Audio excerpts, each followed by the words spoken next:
Hey everybody, I wanted to talk about an email or a bunch of emails that I received yesterday. You may have heard or didn't hear about the changes that are coming to the banking world. Now it's important for us to pay attention to the banking world because this can often have an impact on property prices and what's going to happen in the property market. Some of the simple stuff that we think about is if interest rates go up, it makes it more expensive for us to go and get a loan, which means less people are going to go out and buy property. But there are some more other subtle things that can happen into a market. When the regulators can see that the market's running too quickly as it has, we're now at a point where year on year we've had 20% price growth. They may want to step in and start playing around with some of the more finer arts. So, for instance, in this instance, APRA has jumped in. Let me move my face aside, and they've made some changes. So, APRA lifts interest rate buffer amid housing market heat. Now, what that actually means here is what they've said is they will assess new borrowers' ability to meet their home loan repayments at an interest rate of at least 3 percentage points above the loan product rate. So currently, the buffer is 2.5%. Very simply, what it means is if the rate that they're offering you is 2.5, so 2.5, what they're currently doing is adding 2.5, and that means that they're assessing you at 5%. In this instance, what they've done is said, no, now we're going to add the 0.5%. So instead of it being assessed at 5, you're going to be assessed at 5.5%. Now, there's a few ways of taking this information. One way to think about it is, hey, it's early signs of what's to come.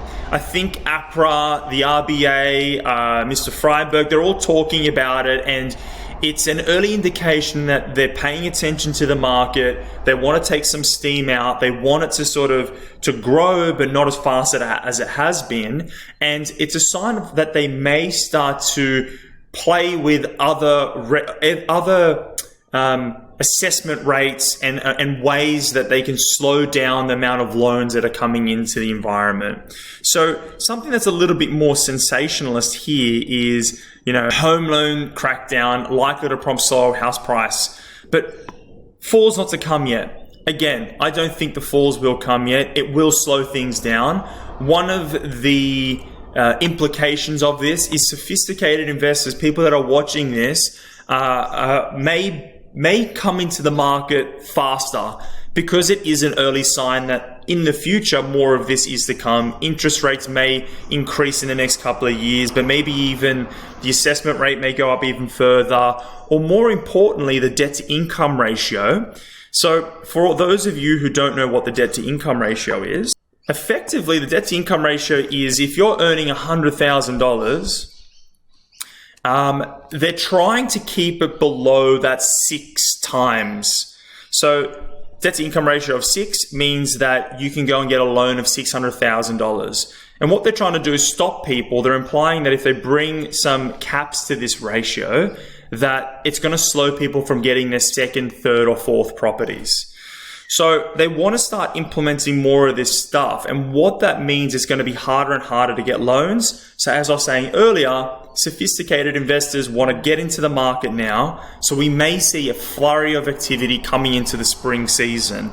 And if you have a look at the fact that, lockdowns are going away soon, people have got unprecedented levels of savings and cash available with the lowest interest rate environment, and then people are going to have new freedoms, we should see a lot of stock come onto the market, and we may see a flurry of activity coming into the Christmas season. So, how do we take this information? How would I be playing it?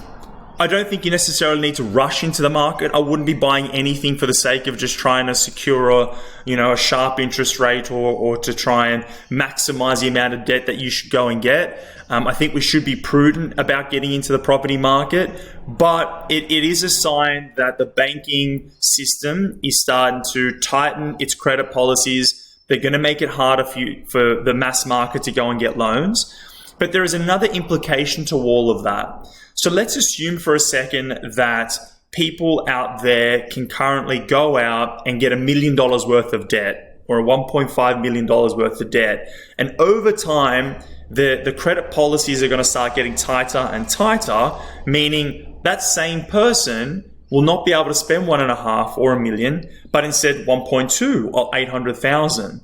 I believe, and what we're thinking at Wealthi is, rather than seeing a mass market runaway and the fact that demand will completely saturate and go away, we think that demand is actually going to shift towards affordability. And affordability can come in two main ways. One is density and one is distance. So we're going to see people move towards the fringes or follow urban sprawl going further out.